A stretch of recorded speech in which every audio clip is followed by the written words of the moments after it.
The trial of Paul Manafort underway in Northern Virginia. Manafort, he becomes not just the first member of the Trump campaign to face a jury, but his trial also the first big public test for Robert Mueller and how the public perceives the special counsel's investigation into the president. There is, to say it politely, a lot riding on this case for everyone involved. Morning, Mr. Downing. What are your expectations for the day? Paul Manafort's legal team and wife arrived at the Virginia federal courthouse for day 2 of the former Trump campaign chairman's criminal trial. Prosecutors argued that Manafort, quote, believed he was above the law, that he lied to the IRS and knowingly filed false tax returns. They say that Manafort failed to report tens of millions of dollars he made while working for a Ukrainian political party with deep ties to Russia. In all, Manafort's facing 18 counts of financial crimes, which allegedly occurred before his work on the Trump campaign. This morning, the president tried to distance himself from his one-time campaign chairman, tweeting, "He worked for me for a very short time. Why didn't government tell me he was under investigation? These old charges have nothing to do with collusion, a hoax." This, the first criminal trial stemming from special counsel Robert Mueller's investigation, but the trial is focusing on charges that Manafort committed financial crimes and won't drill in on Russia or collusion. Mueller's star witness in the case, Manafort's former business partner Rick Gates, who served as the president's deputy campaign manager. Gates, he's pleaded guilty to conspiracy and making false statements in exchange for his testimony. Manafort's lawyer argued that Gates is, quote, willing to say anything to save himself because he embezzled millions of dollars. So for more on both the Manafort trial as well as the other big developments in the Trump-Russia mess, we turn to Ellie Honig. Ellie's former assistant U.S. attorney for the Southern District of New York. Ellie, as always, thanks for the time. You know what? I probably want to make this like a 101 class or 1L class because we're going to get through a lot of terms and explain what the standard is and then whether or not, with the development seemingly by the minute, if not the hour, whether the president is in one way or the other reaching them. Let's start off with obstruction. The tweet the president said earlier this morning, which he seemed to direct Sessions to unrecuse himself and to stop the probe altogether. There was semantics as to whether or not he was just opining or he's giving a directive, but certainly when there's an ongoing investigation, he did this also with Manafort, which we'll talk about later as well. He's not Joe Schmo, just talking to his Twitter followers. He's the president of the United States. Why wouldn't that be seen as a directive or obstruction? Yeah, so, it's interesting. Obstruction of justice is important. I don't want to get overly legalistic, but the bar for obstruction of justice is very low. It's taking any step meant to impede or interfere with an investigation. Clearly, as you said, the president knows there is an investigation. And in my career, I did a case once where we convicted a defendant of obstruction of justice because he tried to get one witness to change one fact of her testimony. And that he went to trial, he was convicted, and compare that to what the president is doing, which is saying, let's just burn the whole house down. Let's just destroy this whole investigation. And then you saw Sarah Sanders and others trying to backtrack for him. Oh, no, it's not. He's not giving a directive. It's just his personal opinion, which is not a distinction that I buy. The next is collusion. Let me remind everybody what Rudy Giuliani said in I think, a rather bizarre media blitz yesterday, where all of a sudden he's changing the goalposts and that collusion actually is no longer a crime. I've been sitting here looking in the federal code trying to find collusion as a crime. It's not. Collusion is not a crime. Everything that's been released so far shows the president to be absolutely innocent. He didn't do anything wrong. Well, forget for the moment, because we do live in this surreal world, but forever the president said there's no collusion, there's no collusion. Now we're told, hey, even if there is collusion, it doesn't matter, it's not a crime. Explain the distinction between collusion and conspiracy, which is in fact a crime. Yeah, they're the same thing. It's sleight of hand, except no one's fooled here. Rudy's sort of chuckling, oh, I have the federal code, and I don't see the word collusion in here. He knows that. He was a federal prosecutor for 20 years. But I guarantee you he charged dozens of conspiracy cases. It's just another sort of more casual way of saying conspiracy. The example that I use is there's no law on the federal books called a shakedown.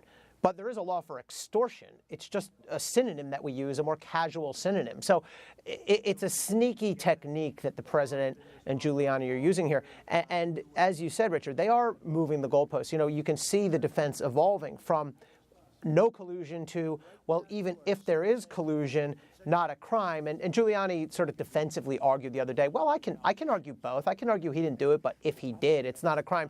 True, technically you can argue that, but it's awfully not compelling. I want to play a clip that I know a lot of people heard, but put it in this context. This, again, was a recording that then the personal attorney and fixer, Mr. Cohen, did with Trump when they were talking about that payoff to that Playboy model. I've actually come up and I've spoken to Alan Weisselberg about how to set the whole thing up with So what are we going to pay? funding.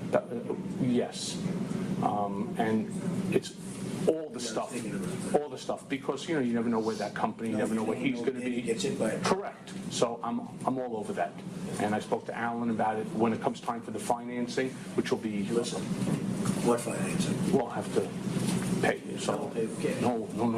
I got no.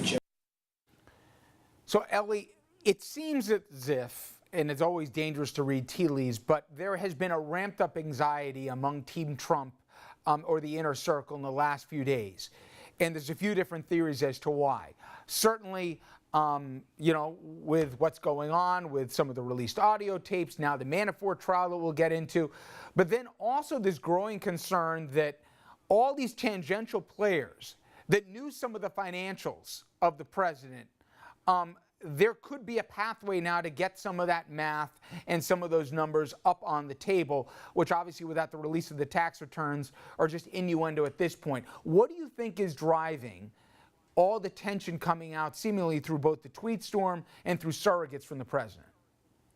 Yeah, I think we're seeing the pressure build, the evidence mount. And keep in mind, we, the public, only know a small fraction of what Mueller knows. One thing we've seen for sure is Mueller runs a tight ship and things don't leak out of Mueller's shop. But even just based on the presumably small fraction of information we know, just in the last week or so, we've started to learn about what Michael Cohen has to say. We heard the Cohen tape, which you just played for us. We know that Mueller has subpoenaed Weisselberg, who's the longtime accountant and sort of financial guru for the Trumps. And by the way, I would bet Mueller has those tax returns. You can get them with a court order in a normal investigation. And now the Manafort trial, we could be hearing from Rick Gates later this week. So all these pieces, I think, are starting to mount up, and they're frightening the president. And, for a guy who sort of prides himself on the art of the deal, he doesn't have much of a poker face. Ellie, you think he's more worried about what happened in the run-up to the campaign with the connectivity to Russia? Or do you think they're more concerned about really the last 20, 30 years, potentially, and some of the financial entanglements and whether the compromise or whatever else that has driven the inexplicable defense, if not even more, for both Putin and oligarchs? I think he's worried about both, but I think Trump is more worried about the Russia election interference and the connections there. That's going to be, if that link gets made conclusively, it's politically devastating. If the other stuff gets made, there could be charges. There could be charges against some of the family members, but he'll just argue it's unrelated to this job. It's unrelated to my official duties. People may try to get pardoned, but I think in Trump's heart of heart, he's much more afraid of the Russian election interference and his ties and his close associates' ties. Now, speaking of Manafort, Rick Gates, talk about whether it's posturing or, gamesmanship, but we always thought he was and is the star witness. Why else would they have made whatever arrangement they did with him as a cooperating witness if they weren't going to use him, but he wasn't listed as maybe somebody who's going to even take the stand? What gives? Yeah, so today, the prosecution apparently announced in front of the jury we may not be calling Rick Gates. I find that interesting. I think what I read into that is the prosecution thinks they have enough without Rick Gates. And if you do think that as the prosecutor, the smart play is not to call Rick Gates. Why open up a cooperating witness to all manner of cross-examination when you can keep the case nice and neat and clean and base it primarily on documents? And the other thing is you keep your powder dry. If Rick Gates has other information and is going to be testifying against other people, you keep him off the stand and you keep him from getting cross-examined. On the flip side, the prosecution opened talking in their opening arguments about Rick Gates, and so there's an expectation now that they'll call him. And if you open on something in criminal law and then you don't deliver it as a prosecutor, you're going to get skewered by the defense in your closing. So it's a calculated risk, but the fact that they're even thinking about it tells me that that they're feeling pretty good.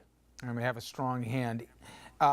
One day, I swear, you and I are going to talk, and we're not going to be dealing with, 20 different brush fires in the world of Trump in this investigation. But I don't see that day anytime soon. Ellie, thank you so much. Thanks, Richard. Anytime. All right, so coming up next, could Manafort be in line from a pardon? The president, he's given every reason for us to think, hey, he'll go there if he has to. But the question is, how powerful are pardons really? Can someone still go from pardon to trial? Can states prosecute through a pardon? Our legal panel will weigh in and tell us what's up and what's down.